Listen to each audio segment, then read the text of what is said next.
آج 5 سال بھیک مانگ کر کے آنے والی جو حکومتیں ہیں، کرسیاں سجائی ہوئی بیٹھی ہیں، ان سے اگر تمہیں ڈر لگتا ہے تو تمہیں میں چند 100 سال پہلے لے جاؤں، جب اس پورے اکھنڈ بھارت پر اکبر جیسے ڈکٹیٹر کی حکومت تھی۔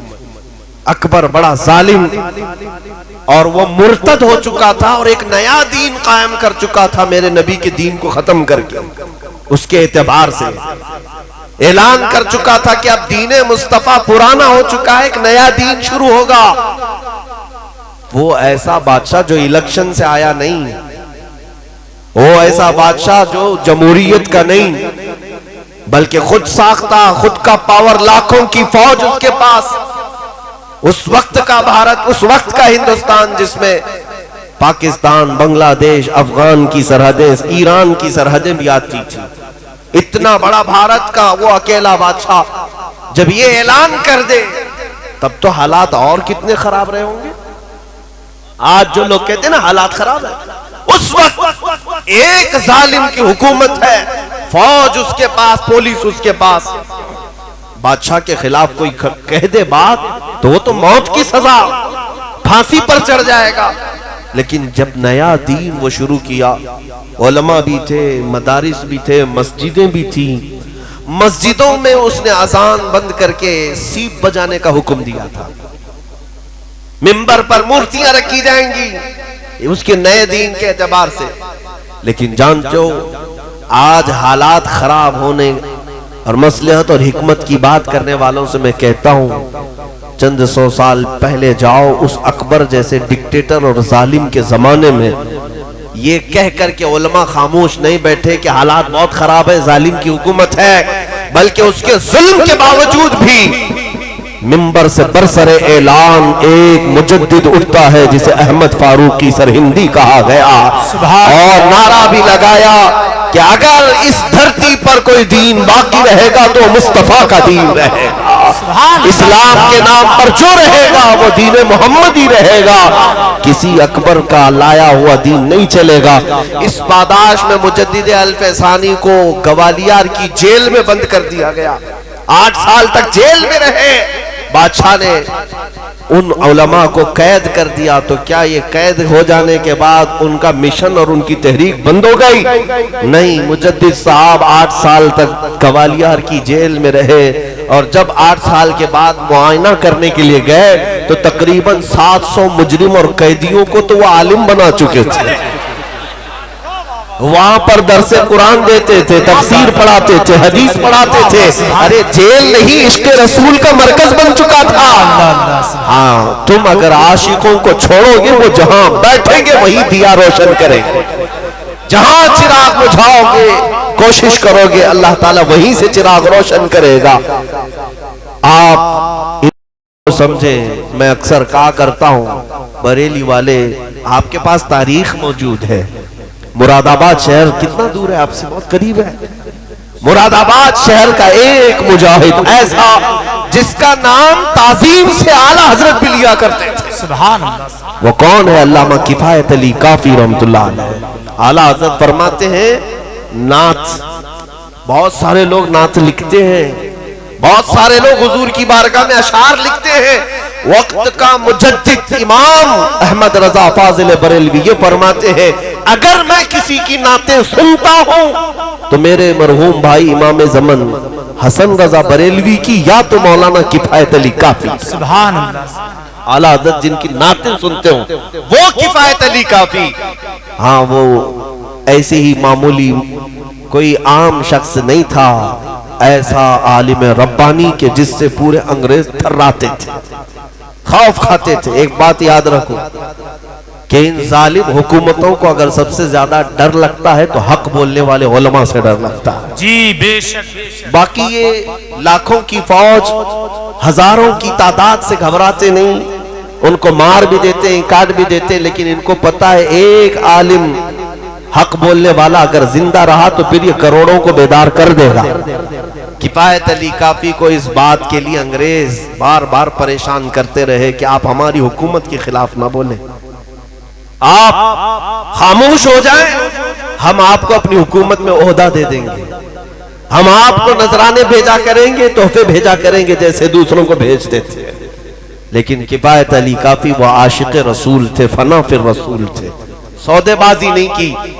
جانتے ہو ایک عالم کو گرفتار کرنے کے لیے کتنے انگریز آئے تھے؟ 3000 انگریز آئے تھے۔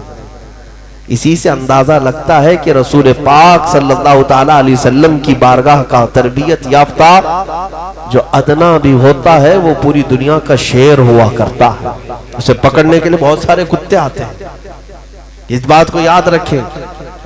3000 لوگ آئے گرفتار کرنے کے لیے اور گرفتار کر کے لے گئے، وہ بھی یوں ہی نہیں، کسی غدار اور منافق کی مخبری کی وجہ سے۔ ہماری جماعت کا کوئی غدار تھا جس نے مخبری کر کے ان کو پکڑوایا، انگریز لے کر کے آئے تو دارالامارت میں رکھ کر کے مولانا کفایت علی کافی کو بار بار ٹارچر کرتے تھے، سزائیں دیتے، لیکن آپ ٹس سے مس نہیں ہوتے۔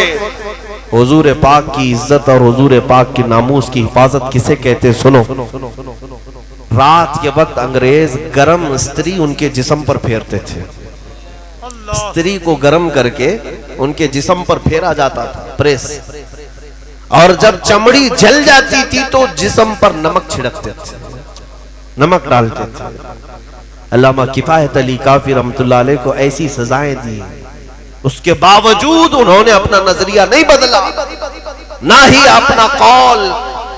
وہ چاہتے تو پیسہ بھی لے لیتے، عہدہ بھی لے لیتے، چھوڑ دیتے، حالات خراب ہیں، نہیں۔ جو سچا محب رسول ہوتا ہے وہ حالات کو نہیں دیکھتا، وہ گنبد خضرا کو دیکھ رہا ہوتا ہے۔ کفایت علی کافی رحمت اللہ علیہ کو مراد آباد کے چوراہے پر لا کر انگریزوں نے پھانسی پر چڑھانے کا حکم دیا۔ یہ 1857 سے پہلے کی بات ہے، توجہ۔ مراد آباد شہر کے چوراہے پر جب پھانسی پر آپ کو چڑھایا گیا، اس وقت بھی آپ کی زبانوں پر اس زبان پر ایک ہی کلمہ تھا، کوئی گل باقی رہے گا نہ چمن رہ جائے گا، پر رسول اللہ کا دین حسن رہ جائے گا۔ سب فنا ہو جائیں گے کافی وہ، لیکن حشر تک نام حضرت کا زبانوں پر چلن رہ جائے گا۔ وہ یہ نعت پاک سنا بھی ہوگا آپ نے، مشہور ہے۔ اس کے بعد آپ کو پھانسی دے دی گئی۔ جو بات میں کہنے جا رہا ہوں سنو۔ علامہ کفایت علی کافی کو پھانسی دے کر، یہ ظالم بھی میری باتیں ہر چیز کوٹ کرتے ہیں، ابھی میڈیا چلائے گی دیکھیں، ہاں یہ دجالی میڈیا، یہاں سے کٹنگ کریں گے، یہاں سے نکالیں گے، اب بھڑکاؤ مولانا، پاکستانی مولانا، آتنکوادی مولانا، تمہارے سرٹیفکیٹ کی ہمیں ضرورت نہیں۔ تم چاہے دہشت گرد بولو، آتنکواد بولو، ٹیررسٹ بولو، تم دلال ہو، جو کچھ کہنا چاہو کہہ لو، ہم جو کرتے ہیں وہ میرے مصطفیٰ کی عنایتوں سے ہے۔ ہماری نظروں میں سند تمہاری کوئی معنی نہیں رکھتی۔ الحمدللہ ہم سچے مسلمان کل بھی تھے، آج بھی ہیں اور انشاءاللہ رہیں گے۔ میں جو بات کہہ رہا ہوں، کفایت علی کافی رحمت اللہ علیہ کو پھانسی دینے کے بعد 8 دن تک یہ جشن منائے تھے۔ مولوی ختم ہو گیا، جو لوگوں کو بلاتا تھا تو ہزاروں جمع ہو جاتے تھے، اس کی بات میں اثر تھا۔ اب کون جمع کرے گا انہیں؟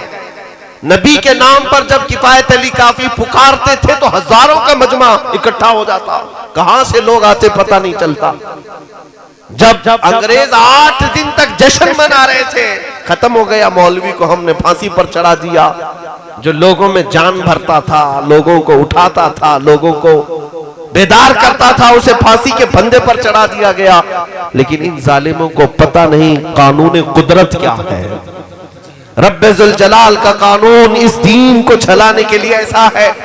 تم ادھر مراد آباد شہر میں کفایت علی کافی کو پھانسی دے رہے ہو، پڑوس شہر میں مولا امام احمد رضا کو پیدا کر رہا۔